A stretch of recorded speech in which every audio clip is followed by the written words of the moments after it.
ओम शांति। 2 जुलाई 2022 की साकार मुरली से होमवर्क। आज की मुरली से हम लक्ष्य लेंगे, ज्ञान और राजयोग सीख कर मुझे माया जीत बनना है और स्वर्ग की परी बनने का पुरुषार्थ करना है। इसके लिए सेल्फ रिफ्लेक्शन करेंगे। माया कौन से रूप में मुझ आत्मा में है उसको चेक करेंगे, जैसे कुसंग का प्रभाव, व्यर्थ संकल्पों का प्रभाव, पुराने संस्कारों के वश में किसी भी प्रकार की अधीनता है विकार की, तो वो माया ही है। उसके लिए अपनी चेकिंग करेंगे कि मैं आत्मा एक के संग में, एक की श्रीमत पर और मन को, बुद्धि को सेवा में कितना बिजी रखती हूँ। ये सब विधियां अगर आती हैं तो माया जीत बन सकते हैं। तो चेक करना है अपने आप को, कितना मेरा मन और बुद्धि सेवा में बिजी रहता है और याद में बिजी रहता है। इसके लिए पुरुषार्थ करेंगे, जैसे एक का संग। आज की मुरली में बाबा ने कहा कि आत्मा कहती है प्रीतम आन मिलो।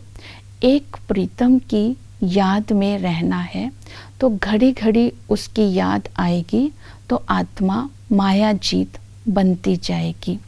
तो घड़ी घड़ी उसको याद करने के लिए आज अपने मन का टाइम टेबल बनाएंगे। कभी बाबा को भिन्न भिन्न संबंधों से याद करेंगे, कभी उसकी महिमा को याद करेंगे, कभी स्वमानों को याद करेंगे।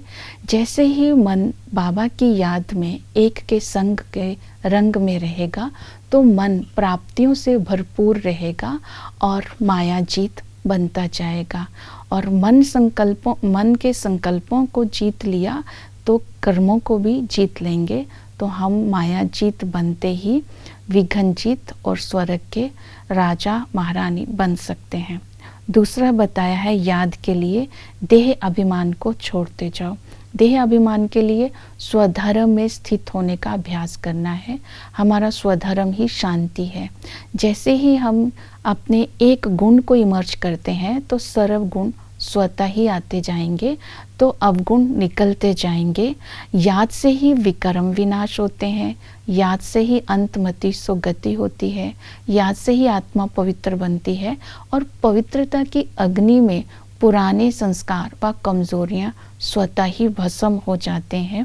इसीलिए बार बार याद करने का अभ्यास करेंगे तो आत्मा पारस बुद्धि बनती जाएगी।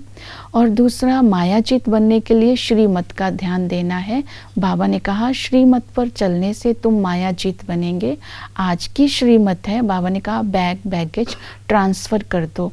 बैग बैगेज में अपना तन मन धन ईश्वरीय सेवा में लगाना है और अपने कोमल संस्कार विकारी संस्कारों को ट्रांसफ़र कर देना, अर्थात उनको शुद्ध संस्कारों में चेंज कर देना है याद के बल से। और इसके साथ बाबा ने कहा कि तुम्हें एक के संग में रहना है, एक की ही सुनना है और आपस में ज्ञान रत्नों का ही लेन देन करना है, ज्ञान ही रिपीट करना है। ज्ञान सरोवर में डुबकी लगा करके तुम्हें ज्ञान परी अर्थात स्वर्ग की परी बनना है। इस श्रीमत पर अटेंशन देना है और सेवा में बिजी रखने के लिए अपने आप को ध्यान देना है कि सबको बाप का परिचय देना है। बाबा परमात्मा सर्वव्यापी नहीं है, आत्मा और परमात्मा में क्या अंतर है, और इन ड्रामा का ज्ञान देते हुए सबको इसका परिचय देते हुए अपने मन और बुद्धि को बिजी रखना है, तो माया जीत बनते जाएंगे। ओम शांति।